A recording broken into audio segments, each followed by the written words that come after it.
સાંતલપુર સ્થિત HPCLના પ્લાન્ટમાં બોમ્બ મુકાયો હોવાની માહિતી. બોમ્બ ડિસ્પોઝલ મુકાયો હોવાની બાતમીના આધાર પરની મોક ડ્રીલ યોજાઈ. બોમ્બ ડિસ્પોઝલ ટીમ SOG અને સ્થાનિક પોલીસ કવાયત હાથ ધરી. પાટણના સાંતલપુર ખાતે આવેલ હિન્દુસ્તાન પેટ્રોલિયમ કોર્પોરેશન લિમિટેડના પ્લાન્ટમાં બોમ્બ ડિસ્પોઝલ મુકાયો હોવાની બાતમીના આધાર પરની મોક ડ્રીલ યોજવામાં આવી હતી, જેમાં કર્મચારીઓને બોમ્બ મુકાયો હોવાની ઘટના પર સાવચેતી રૂપે કઈ રીતે કામગીરી કરી શકાય તે માટેની માહિતી પૂરી પાડવામાં આવી હતી. સાંતલપુર સ્થિત હિન્દુસ્તાન પેટ્રોલિયમ કોર્પોરેશન લિમિટેડના પ્લાન્ટમાં બોમ્બ મુકાયો હોવાની ધમકી મળી હોવાના આધાર પર મોક ડ્રીલનું આયોજન કરવામાં આવ્યું હતું, જેમાં બોમ્બ ડિસ્પોઝલ ટીમ પાટણ તેમના વિવિધ સાધનો સાથે સાંતલપુર પ્લાન્ટમાં પહોંચી હતી. બોમ્બ સ્ક્વોડની ટીમ સાથે SOGની ટીમ તેમજ સ્થાનિક પોલીસ પણ જોડાઈ હતી. પ્લાન્ટમાં કામ કરતા કર્મચારીઓને સુરક્ષિત ખસેડવામાં આવ્યા હતા, જેમાં બોમ્બ સ્ક્વોડની ટીમ દ્વારા બોમ્બ શોધ્યો હોવાનું અને બોમ્બને સુરક્ષિત રીતે અન્ય સ્થળે ખસેડી ડિસ્પોઝ કરવામાં આવ્યો હતો, જેનું સંપૂર્ણ રિહર્સલ યોજાયું હતું. તેમજ પ્લાન્ટમાં કામ કરતા કર્મચારીઓને બોમ્બ ડિસ્પોઝલ કરવાના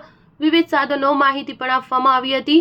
તેમજ કોઈ આવી ઘટના સર્જાય તો તે માટે સાવચેતી માટેની માહિતી પણ આપવામાં આવી હતી. મોક ડ્રીલમાં પ્લાન્ટ મેનેજર સુપરવત દુઆ, ROU ઓફિસર નીતિન અગ્રવાલ, અરવિંદ મીના સહિત કંપનીના કર્મચારીઓ જોડાયા હતા અને મોક ડ્રીલ યોજાઈ હતી. Star news 7 Patan.